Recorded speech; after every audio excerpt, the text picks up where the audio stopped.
Hello बच्चों, alcohol phenol ether में ये लेक्चर नंबर 3 है।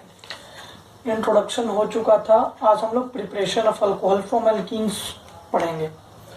मतलब preparation of alcohols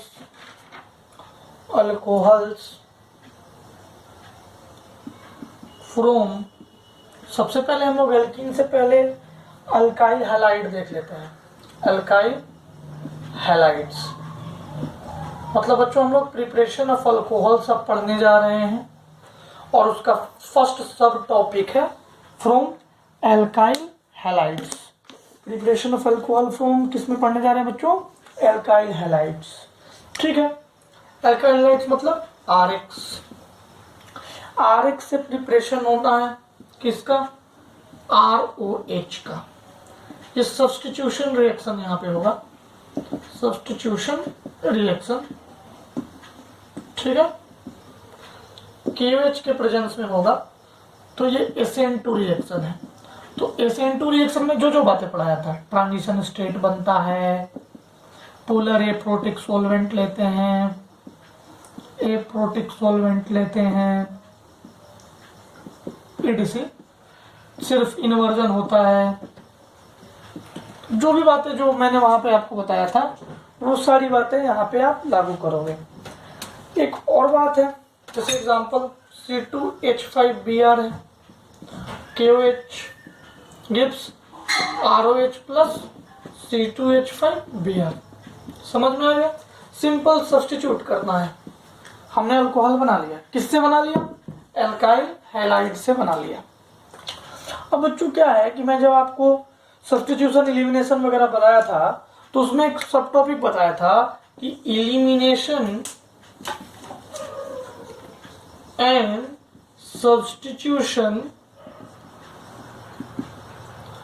moves side by side. Elimination और सब्स्टिट्यूशन एक साथ मूव करते हैं। जैसे देखो, मैं मिटा के बताता हूं, यहां तक लिख लीजिए।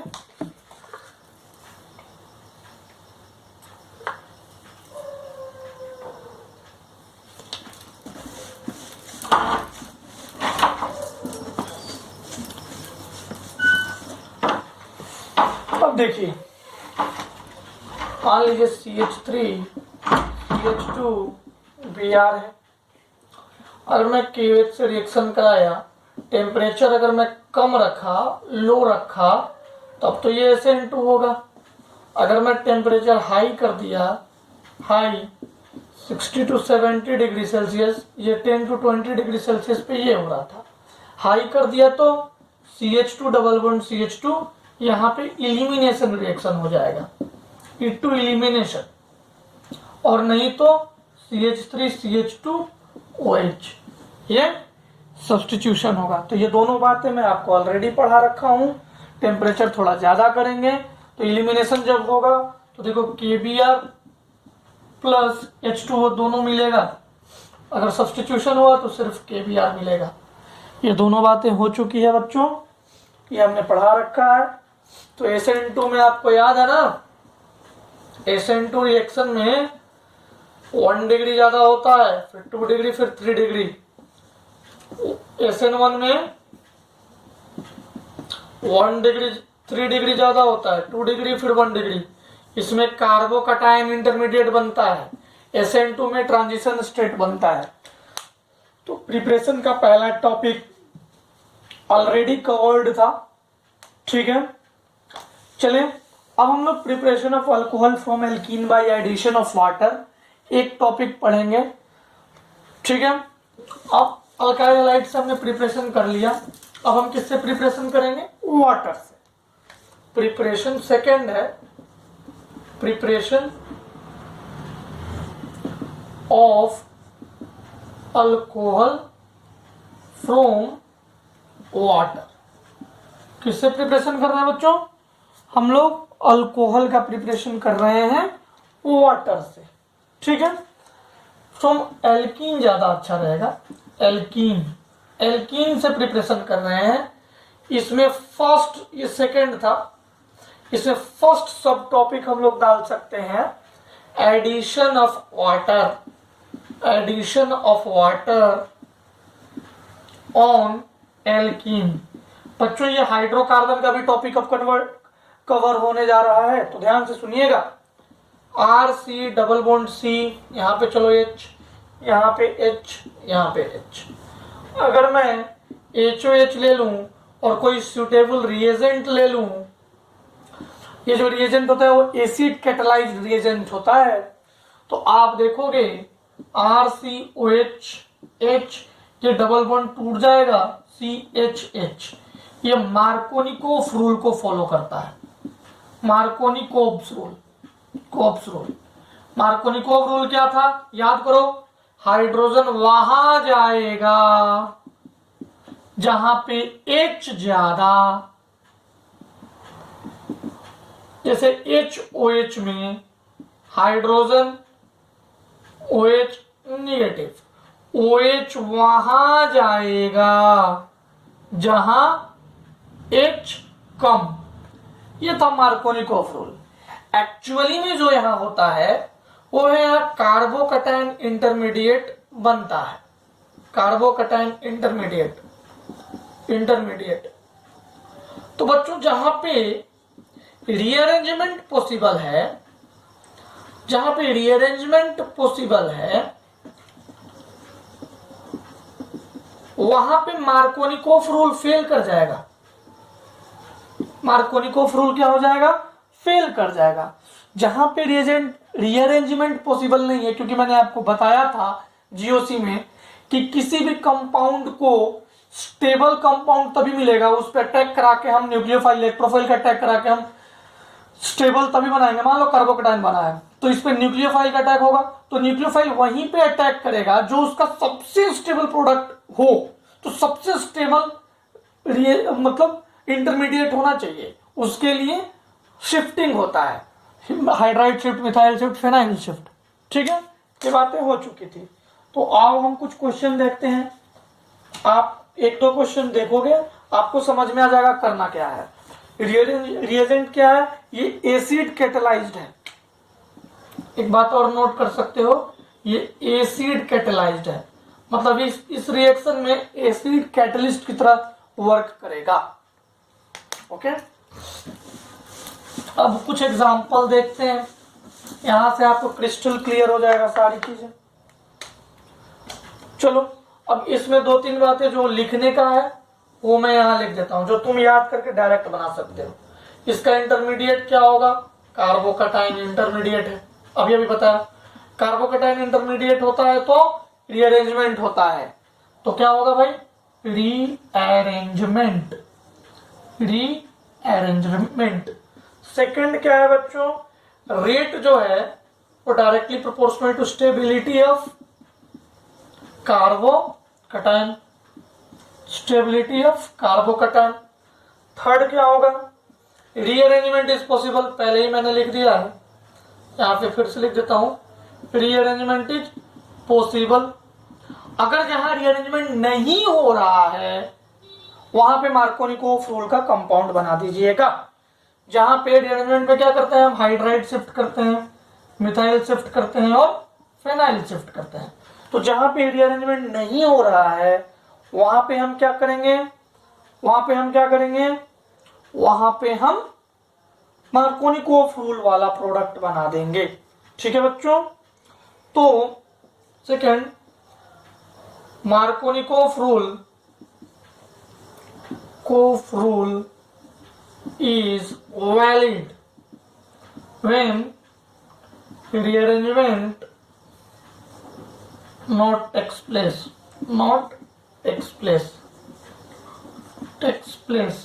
ठीक है।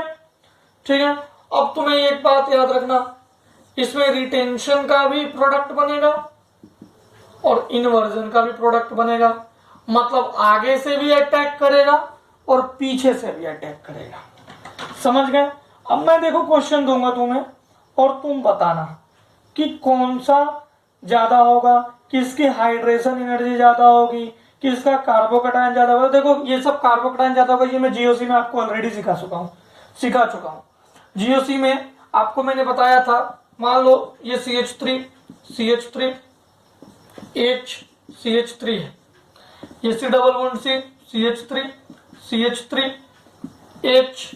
है, तो ये अल्फा एच ज्यादा है ना, 3 3 6 3 9, ये ज्यादा हो गया, ये कम हो गया। More the alpha H more will be the stable, less the alpha H less will be the stable. तो जो हाइड्रेशन एनर्जी जो इस पे अटैक होगा, तो जो इसके पास हाइड्रेशन एनर्जी होगा वो इससे कम होगा ना, इसकी एनर्जी ज्यादा होगी। हाइड्रेशन एनर्जी, वो एनर्जी मत समझ लेना कि एनर्जी ज्यादा तो स्टेबिलिटी कम, नहीं नहीं नहीं, मतलब बॉन्ड ब्रेकिंग वाला, बॉन्ड ब्रेक कर रहा है ना, तो इसकी एनर्जी ज्यादा होगी। बॉन्ड ब्रेक करने में हमको ज्यादा एनर्जी देना पड़ेगा, ज्यादा हाइड्रेशन एनर्जी देना पड़ेगा। तो अगर आपसे हाइड्रेशन एनर्जी का क्वेश्चन पूछेगा तो आप स्टेबिलिटी चेक करना, जो ज्यादा स्टेबल होगा उसकी एनर्जी ज्यादा होगी, ठीक है, मतलब उसको ज्यादा एनर्जी देनी पड़ेगी तोड़ने के लिए। तो यहां तक मेरी बात समझ में आ गई। अब 1-2 क्वेश्चन मैं दे रहा हूं, आप प्रोडक्ट बना के दिखाओ। जैसे example number 1, CH3 CH11 CH2। Example 2, CH3 CH2 CH11 CH2। Example number 3, CH3 CH3 H CH11 CH2। ये 3 एग्जाम्पल है। रिएजेंट क्या है भाई, मैंने बोला डाइल्यूट H2SO4, मैंने बोला ना एसिड कैटालाइज्ड है, तो देखो H2SO4 है, यानी H प्लस है इसमें और H2O, सारे में रिएजेंट यही है। अब आप प्रोडक्ट बनाइए, सोचिए, बनाने की कोशिश कीजिए, एकदम आसान है, थोड़ा सा ध्यान लगाओगे बन जाएगा, कुछ भी नहीं है इसमें, इसके सवाल में कुछ भी नहीं है। देखो बच्चों, इसमें क्या किया, जिसके पास हाइड्रोजन कम, तो H2O में H और OH में ये टूटा, मार्कोनिकोव रूल कहता है। यहां पे तो देखो रीअरेंजमेंट पॉसिबल ही नहीं है, जिसके पास कम वहां पे OH, जिसके पास H ज्यादा वहां पे हाइड्रोजन, तो CH3 CH ये बॉन्ड टूट गया, जिसके पास कम था उसके पास OH आया, जिसके पास ज्यादा था उसके पास H आया। अब वापिस से इसको तोड़ दूं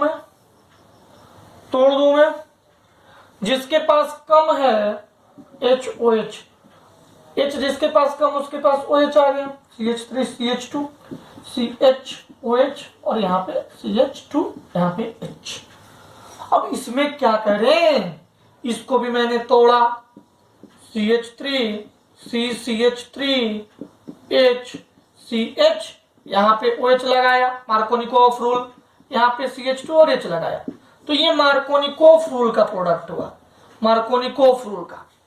लेकिन एक्चुअली में बच्चों जरा ध्यान से देखना कि CH3 CH3 H, अगर मैं यहाँ पे पॉजिटिव दूं, CH पॉजिटिव CH2, तो H तो यहाँ आ गया, कोई दिक्कत नहीं है। अब OH यहाँ पे अटैक करने वाला है, अब मार्कोनिकोव रूल का प्रोडक्ट तो यहाँ पे OH लगा के बन जाएगा, लेकिन यहाँ पे शिफ्टिंग भी तो पॉसिबल है। मैं हाइड्राइड शिफ्ट कर दिया, इसको CH2 कर दिया, इसको पॉजिटिव कर दिया। अब देखो इसके पास ज्यादा नंबर ऑफ अल्फा H, पहले क्या था, यहाँ पे पॉजिटिव था, तो 2 3 और 1 4 अल्फा H। अब पॉजिटिव जब यहाँ आ गया तो 3 3 6 2 8 अल्फा H। कौन ज्यादा स्टेबल, ये वाला ज्यादा स्टेबल। इसलिए मैं कह रहा था बच्चों, इसीलिए मैं कह रहा था कि जब भी रीअरेंजमेंट होगा तभी रीअरेंजमेंट होगा, और जब रीअरेंजमेंट होगा तो मार्कोनिकोव रूल वैलिड नहीं है। क्यों, क्योंकि इसका इंटरमीडिएट स्टेट कार्बोकैटायन है, यहाँ पे ये कार्बोकैटायन बना, अब कार्बोकैटायन यहाँ पे OH आके अटैक करेगा, यही कंपाउंड बनता मार्कोनिकोव रूल के अनुसार। बट हाइड्राइड शिफ्ट हो जाएगा ना, कार्बोकैटायन है तो मोर स्टेबल कार्बोकैटायन बनाएगा, मोर स्टेबल कार्बोकैटायन पे हम OH माइनस न्यूक्लियोफाइल का अटैक करेंगे। मेरी बात समझ में आ गई? किसी को कोई परेशानी, कोई दिक्कत? अब एक नया एक क्वेश्चन और बनाइए, ये क्वेश्चन आपको ही बनाना है। Example 4, CH3 CH3 CH3 CH double bond CH2, वही है H प्लस H2O। ये H प्लस H2 से फोर्स आया है क्योंकि एसिड कैटालाइज्ड है। ट्राई करो बच्चों, मुझे यकीन है कि ये बना लोगे आप। अब देखो ये डबल बॉन्ड टूट गया, यहाँ CH पे पॉजिटिव आ गया, ये CH2 है, अब यहाँ पे हाइड्रोजन आके अटैक कर दिया, ये H2O का H और OH, H प्लस आकर यहाँ पे आ गया। अब देखो जरा ध्यान से, अब जरा ध्यान से देखो, ये पॉजिटिव है, अब OH मैं यहाँ आके लगा दूंगा तो ये मार्कोनिकोफ रूल का प्रोडक्ट है, मार्कोनिकोफ रूल का। क्या ये सही है? क्या यही बनेगा? नहीं बच्चों, अगर मैं CH3 C CH3 CH3 CH CH3 यहाँ पॉजिटिव है तो इसके पास 3 अल्फा H है, लेकिन अगर मैं मिथाइल शिफ्ट कर दूं, जरा ध्यान दीजिएगा, CH3 C CH3 इस पे पॉजिटिव आ गया, C CH3 CH3 H। अगर मैं मिथाइल शिफ्ट कर दूं तो अब इसके बाद 3 3 6 7 अल्फा H है, तो ये ज्यादा स्टेबल होगा ना, इससे ये ज्यादा स्टेबल होगा तो OH यहां अटैक करेगा। मतलब जहां रीअरेंजमेंट से स्टेबल प्रोडक्ट आ रहा है वहीं पे OH अटैक करेगा। ओके बच्चों, अब नेक्स्ट क्लास में हम लोग पढ़ते हैं हाइड्रोबोरेशन एंड ऑक्सीडेशन। ये अल्कीन से ही नेक्स्ट जो टॉपिक है हमारा, यहां तक हो गया सबको? ओके बच्चों, नेक्स्ट जो टॉपिक है वो हाइड्रोबोरेशन ऑक्सीडेशन से हम पढ़ेंगे अल्कोहल बनाना।